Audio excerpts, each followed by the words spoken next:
Iran के बादशाह ने अपने बेटे को पढ़ाने के लिए एक उस्ताद साहब का बंदोबस्त किया।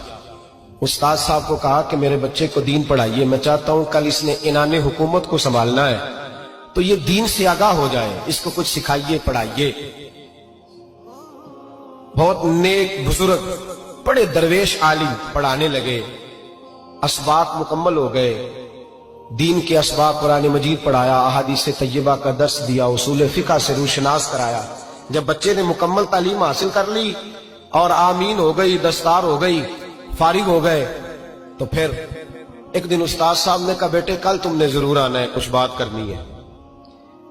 शहजादा गया मिलने उस्ताद साहब से। उस्ताद साहब ने कुंडी लगा ली, हाथ में दुर्रा पकड़ लिया, मार मार के पूरे वजूद को जख्मी कर दिया।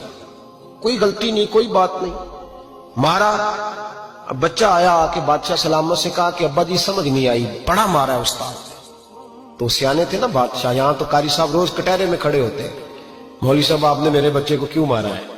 आप 8,000 के मौलवी है, मेरा कई करोड़ का बच्चा है, सवेरे बदल लेंगे। खबरदार आपने बच्चे को हाथ लगाया, अपनी हैसियत में रहे माज़अल्लाह। जो कौमें उस्तादों को कटहरों में खड़ा करती हैं वो तरक्की नहीं कर पाती। जो उस्तादों को कटहरों में रोज खड़ा करते, कहा अब्बा जी बड़ा मारा है। तो वालिद बड़े समझदार थे, कहने लगे बेटा उस्ताद बाप होता है, वो ज्यादती नहीं करता, कोई बात होगी, मैं तेरे उस्ताद को कटहरे में नहीं बुलाऊंगा। अम्मा से बात की, अम्मा कहने लगी बेटा मैं तेरे बाप से कैसे बात करूं, डर आता। वक्त गुजर गया, 22 साल बीत गए, 22 साल गुजर गए, बादशाह का इंतकाल हुआ, शहजादा तख्त पे बैठा। पहला हुक्म ये दिया कि मेरे उस्ताद को बुलाओ, पहला हुक्म। उस्ताद जी बूढ़े हो गए थे, छड़ी के ऊपर टेक लगा के आए और भवें सफेद होके झुक गई थी।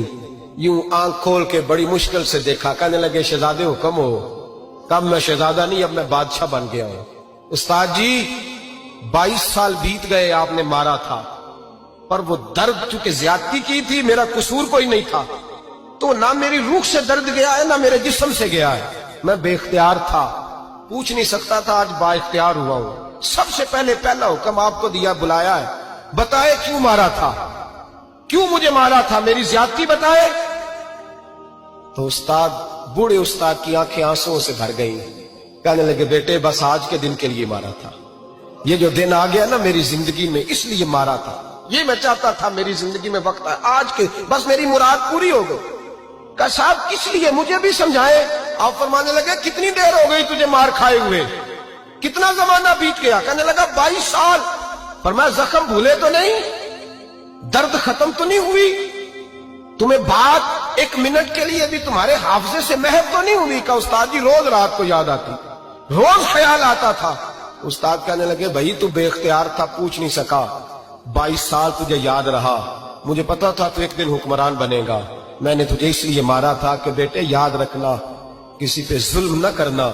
अगर तुझे 22 साल तक याद रहा है तो जिस पर तू जुल्म करेगा उसे भी कयामत तक याद रहेगा। और ये याद रखना, तू आज बाइख्तियार हुआ तो तूने मुझे बुला लिया है, कयामत के दिन गरीब बाइख्तियार हो जाएंगे, मजलूम बाइख्तियार हो जाएंगे, वो बाइख्तियार होंगे लिल्लाहिल वाहिदिल कहार, रब करीम की बारगाह के अंदर उनका इख्तियार होगा, अकेले अल्लाह की हुक्मरानी होगी। फिर वो बुलाएंगे बड़े बड़े कज कुला, दुनिया में जिनकी पगड़ियां ऊंची थी वो सर झुकाए खड़े होंगे, दुनिया में जो डिक्टेटर बनते थे उनकी पुश्तें लाल होंगी, उनको गद्दार लिखा जाएगा, कयामत तक नहीं भूलेगा। जुल्म करना तो सोच समझ के करना, इतना करना जितना तुम सह सकते हो, इतनी ज्यादती करना जितनी कयामत में तुम बर्दाश्त कर सकते हो। मेरे नबी करीम सल्लल्लाहु अलैहि वसल्लम ने फरमाया जुल्म से बचो, ये कयामत के अंधेरों में से एक अंधेरा होगा। जिंदगी में ज्यादती न करें, अगर थोड़ी देर के लिए कोई चीज बर्दाश्त कर जाएंगे तो वो फायदा दे जाएगी, कुछ देर के लिए अगर सह जाएंगे तो नफा मिल जाएगा, सहने की कोशिश करें।